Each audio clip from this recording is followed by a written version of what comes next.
everybody, it's Kaylin here at Full Purpose and Heart, and today I'm going to be sharing with you how I plan for a couple of weeks of kindergarten planning. So it's just kind of a general plan. I'm going to show you my kindergarten planner and how I fill it up with things we're going to be doing for the next several weeks. So let's go ahead and get started.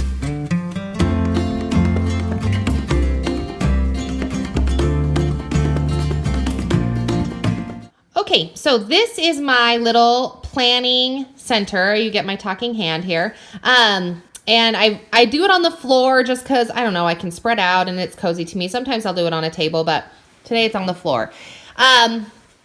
Supplies, this is what I have. I always use a pencil because I like to be able to erase it if I need to. This is my, what is this called? Annual plan, I guess. And I talked about this in my organization video, so make sure you check that over there. I'll also put a description box below. I got this as a free printable off of a website whose name I can't remember. So I'll make sure and link it right down here because I'll look it up for you when I go to edit this video. But anyway, so I have this so that I know. These are my teacher's guides for my Horizons material here. And I have my kindergarten planner opened up to the week that I'm working on right now. And this is just my day planner, and I like to have it out in case I think, oh, I need to write this down or look up this worksheet or something. Then I'll write that down on my day planner just so that I can remember to do it. And here is how I kind of plan. Let me just kind of quickly show you.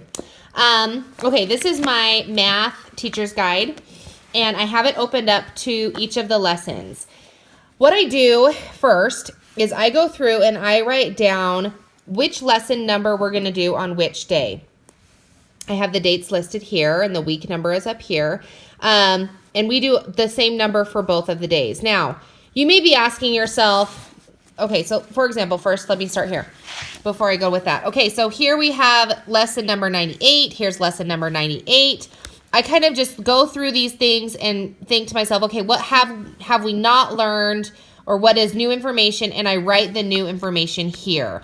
Or something that's like not necessarily new, because we've done ordinal numbers before, but we haven't done it in a long time, and I just want to know for future reference, which I'll talk about in a minute, what we're talking about this day. Just in case I want to pull some supplemental material, which I would write in these sections, then I'll be able to think, oh, well, we did ordinal numbers, so some supplemental activities we can do that have to do with that, yada, yada, yada, okay?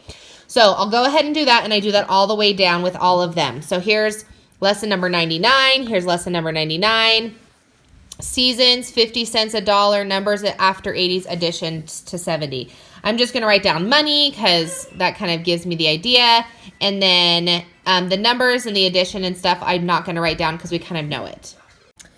Now, you may be asking yourself, why is it that I write it twice? Like, if it's already here, why don't I just keep it here? And the reason that I do it is, first of all, I like to make more work for myself. So, you know, there you go. Let's be honest.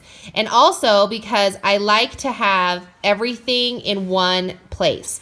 Instead of having to have like 16 books open, you know, math and English and our history stuff and our notebook. This was a notebook that we were doing. I just like to have it all here.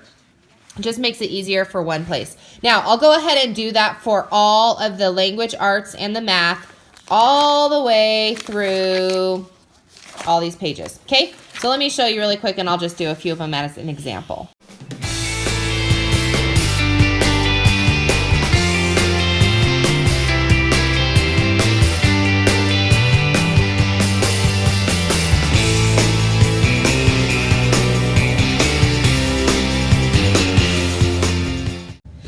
All right, so now that we have completed that all the way through the next 6 weeks, I'm going to go back and do the next section here. Now, this section is my science and history section. At the beginning of the school year through December, we did science projects. You'll want to go back and look at my Our Homeschool Life videos. They're just like weekly updates, and it talks a lot about what I did for those science units if you're curious about what I did for those. Now we're going to be doing the history units through the end of the year, and I have, we're going to be using this curriculum here that I purchased from Teachers Pay Teachers. It's made by Karen Jones, and they're called Little Thinkers Social Studies Curriculum for Kindergartners. And I just printed this off from the files that I got, and I'm going to go through here. She's got the citizenship lesson plans. So I'm going to just put these in each of the boxes here. We're going to do them. You can see there's 10 lessons, or there's 12. I'm going to do 10 lessons plus an assessment. So 11. We're going to do 2 a week. So I'm just going to go through here, and we're going to do them on Mondays and Wednesdays. So on the first day, I'll just put, well, I did it here. We're started this week. So 1 and 2. Then this one's going to be lesson 3, and it's called Choices. And then we go lesson 4, Friendship. And I'm going to go through and do that through all 10 of the lessons.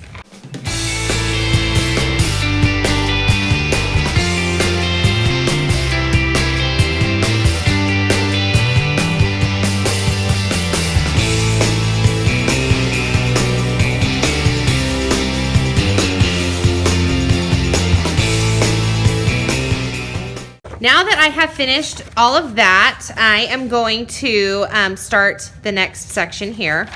And this is my interactive notebook section. It's for the ABC, well, it's all for like the blends and the digraphs and the dipthafs or whatever the heck they're called. And so anyway, I put that in this section here, again, just so I can see in one straight week what we're doing. Now, for the second semester, I'm going to be doing the interactive notebooks a lot less. So because of that, I'm actually going to skip this section for today because I'm going to have to do a lot of thinking about how I want to do this part. So anyway, the next section here, I've labeled it subject, and I put it as a subject, but really what I put here, this is like all of my supplemental activities. And I fill this up 1 week at a time as I go along. I don't do it at the beginning like when I'm planning this part right here. And the reason that I do that is because a lot of times I'll find something on the internet that I just want to print out and access right away, and which is great. And I don't want to have to like then store it if I'm going to be doing it like 6 weeks out. I just like to have it, print it out, and then put it in his like due this week folder. So this is my example for this week. So I'm going to start with this week here. We've started school again, so welcome back to January. And usually I try to find 4 activities in these middle week days. Sometimes we do them on Mondays, sometimes we do it on Friday. I really try not to do a lot of schoolwork on Friday. And I usually try to do 2 math activities and 2 language arts activities. The math activities usually correlate with what we've learned. Oh, I didn't put these activities here. Usually correlate with what we've been learning during the week, and then the language arts are the same. It usually correlates. So this week we're doing blends for these different languages or different blends, and then we have this review down here. So I'll try to find games or activities or stuff that we're going to do. So how do I do that? Usually it's on Pinterest or just searching the World Wide Web. Sometimes I go to Teachers Pay Teachers just to try and find different things. These are my Spin It Math games that I purchased for this second half, so I put those right here. I just wanted to show you that's what these are. It says Spin It Edition. So we'll do these different things. He's probably going to do like the 1s family, the 2s family, and the 3s family for the first couple of weeks just to kind of get it. And this is a really fun game. If you don't know what this is, you can look it up on my January second half of the semester. I talked about it. I'll just link that little video up here for you. So anyway, so there you go. That's kind of an overview of how I use this planner. Okay, so thanks so much for watching. If you are interested in any of the products that I used today, the Horizons curriculum or the social studies curriculum or anything else that I showed, I'll put those links in the description box below for you. And if you have not followed along with our 2018 Elevated project, feel free to check over on that video and see me at fullpurposeandheart.com, where there's a lot of collaboration going on. This month is January, so we have We're doing organization for the month of January, and then each month has a different kind of challenge or topic that we're going to be discussing and just encouraging and lifting each other up. So make sure you check that out. If you haven't subscribed to my channel already, you may want to consider doing so, as I always am talking about my homeschooling journey as well as just other topics of motherhood and life. And give this movie a thumbs up if you enjoyed it. Thanks so much, guys, and we'll talk to you in another video.